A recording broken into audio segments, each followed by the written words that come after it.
حي على الفلاح.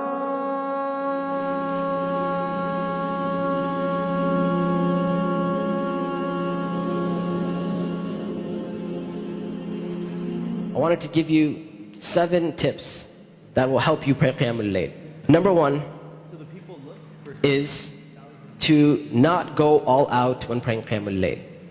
And I know that may sound counterproductive, but hear me out a little bit.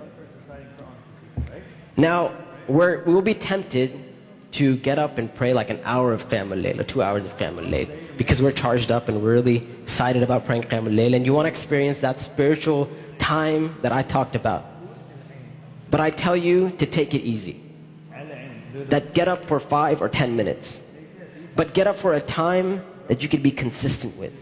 The Prophet ﷺ said that the most beloved actions to Allah are those actions done consistently, even if they're less.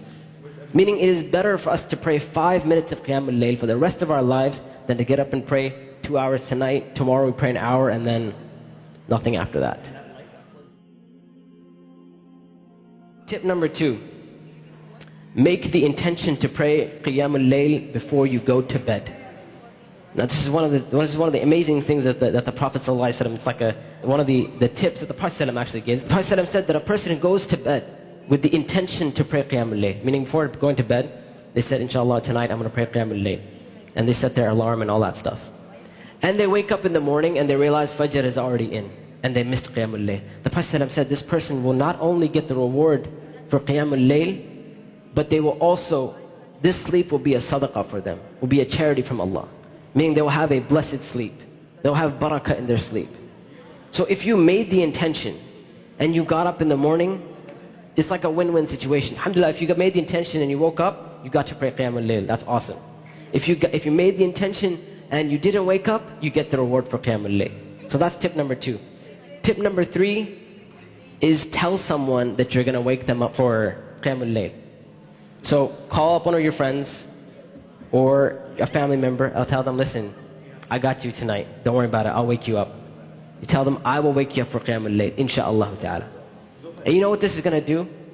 This is going to force you to get up, because now you're responsible for somebody else. You're responsible to wake someone else up. And here's the thing, right? It's not just you're responsible. If you manage to get up, inshallah ta'ala, you are maximizing your reward. Because not only are you waking yourself up for Qiyamul Layl, you're waking somebody else up. And you will be rewarded for their action. As the Prophet ﷺ said, that the person who starts a good sunnah, something good, meaning encourages someone else in a good deed, they will have the reward of their own action and the reward of the others who followed in that action until the day of judgment. Can you imagine you got up tonight and you called somebody and you said, listen, get up for Qiyamul Layl. And this person now, because of that one phone call, they started praying Qiyamul Layl for the rest of their life.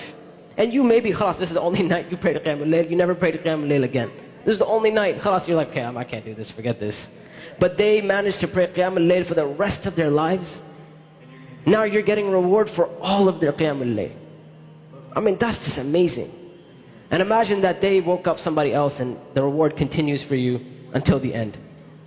Number 4, go to sleep early. And I know this is something that, we kind of abandon and we don't really think about sleeping early. But I tell you that the Prophet ﷺ would dislike staying up after Isha. And I'm not saying, listen, pray Isha, go to bed 10 minutes later, because the Prophet ﷺ would sometimes delay his Isha prayer. I'm saying go to sleep at a reasonable hour. And make the intention that you're doing this not just to get rest, but to pray Qiyamul Layl. And you'll see your sleep will have barakah in it. It'll be blessed sleep. Number 5, don't be too comfortable when you go to bed. And at the same time, don't be too uncomfortable. And I know we're tempted in this day and age to buy like the fluffiest, nicest mattress we can possibly find. And that's cool, and we hope that will give us better sleep. But actually, it doesn't really give us better sleep. And the thing is, if we're too comfortable, we're not going to be too likely to wake up. And so this is why you'll see people now, they'll go to the other side and they'll say, listen, sleep on the floor. And I know people will say, you know what, I'm just going to sleep on the floor because I'm going to implement the sunnah of the Prophet ﷺ, and I'm going to sleep on the floor, and I'm going to get up for Qiyamul Layl. What usually ends up happening is people don't get restful sleep and they get overly tired. So if they manage to get up for Qiyam al-Layl, it's like this weird experience where they're tired and this and that. And so I say, listen, find a bed which isn't too comfortable, and find a bed that isn't too comfortable either. So something in the middle. And as we know, the bed of the Prophet ﷺ was made out of date palm leaves, to the point when the Prophet ﷺ, when he would get up, he would have marks on his back, sallallahu alayhi wasallam.